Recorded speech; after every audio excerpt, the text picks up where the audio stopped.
Yolbarsın görendişi. Bir var eken, bir yok eken.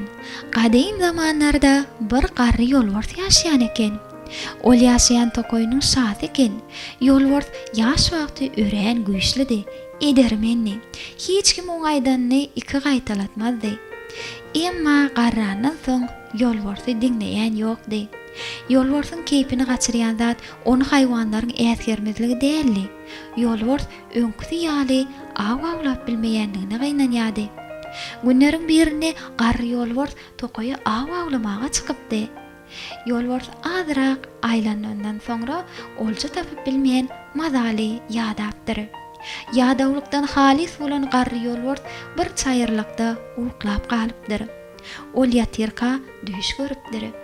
Yolbars düşünne özüniň ýaşlygynyňky halyny görüpdir. Ýaşlygynda yolbarsyň basan ýerinden ot çykar eken. Iri ýabany öküzlerem yolbarsy uzakdan görseler gaçyp gidýän eken. Yolbars bir gün çaýyrlykda ýörep barýaka bir keýiň özünden gaçmaýanyny görüpdir. Yolbars şol wagt ören açdy. Ol bu keýigi tutup ýemegi ýüregine döwdi. Yolbars keýiň özüni görüp gorkujuny doňup galandyrypdy. Soňra yolbars keýiň ýanyna gelip şeýledi. "Aho keýik gardaş, sen hassamyň ýa-da garradyňmy?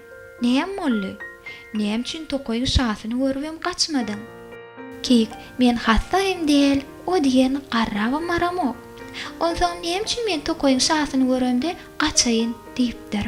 Şonda yolbars, "Sebäbi men aç, özümem wagşy bir yolbars, senem bir gezekde lakly gataryn." Keýjek bolsa, "Munyň bolanok şahym. Hany senen şypyr görüp, siz meni asla aýyp bilmersiňiz." Yolbars gaharyna, "Aho keýik, sen ajalyňy howlugýan goýdýan" diýipdir. Şeýdip yolbars bilen keýin görüňi dowam edipdir. Keýik yolbarsy düş görýänini duýdurmaga synanypdyr. Yolbarsyň muňa gahar gelipdir.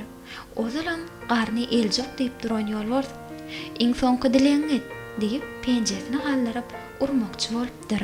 Keýik bolsa ýerinden gozgonman yolbarsyň nähili garşylyk berjegine garaşýady. Bir tarapdan hem keýik çaýryň en gowy ýerinden otlamaga başlapdyr. Yolbars bolsa birden ysgyndan gaçyp penjesini ýatyrypdyr. Şonda yolbars, "Bu başyma gelenler näme? Ýa sen perişdemi?" diýip sorapdyr. Keýik, "Ýok yolbars, men perişde däl. Men size aýtjak sözlem bar. Meni üns bilen diňlemeňizi haýyş edýän." Yolbars, "Tizirek aýt, az kim ýüregim ýynjalsyn. Ýoksam men bar eden işim puç bolla ahry." Keýik, "Şu wagt siz düş görüp dursaňyz, düşüňizde hem meni ýejek bolýaňyz. Başa gelmedik iş bolmaz. Ayağa degmedik taş bolmaz. Näme seňem garrylykdan gaçyp bolmaýa. Ine garrylyk seňem başyňa geldi. Emma siziň muny boýnuňyza alasyňyz gelenok." Yolbars, "He, diýmek bulan bar düşde. Ýeregini garnymy nädip doýuraýyn?" Keýik, "Yolbars şahym, atalarymyz oýa tilki ýatan yolbarsyn müň esse güýçlidir" diýipdir. "Siz gynanmaň, bugün bolmasa başga gün awňyz gany bolar." Yolbars, "Emma men bütün tokoýyň şahy yolbars. Men tilki ýaly entep ýörjek däl. Men şan şöhratym tokoýa ýaňsalýa. Diňe gep bilen iş bitmeýär. Siz bu pikiriňiz bilen ýaşasaňyz aljak galaňyz bolmaz." Yolbars, "Dogry aýdýan keýik, saňa duşanym gowy bolaýdy.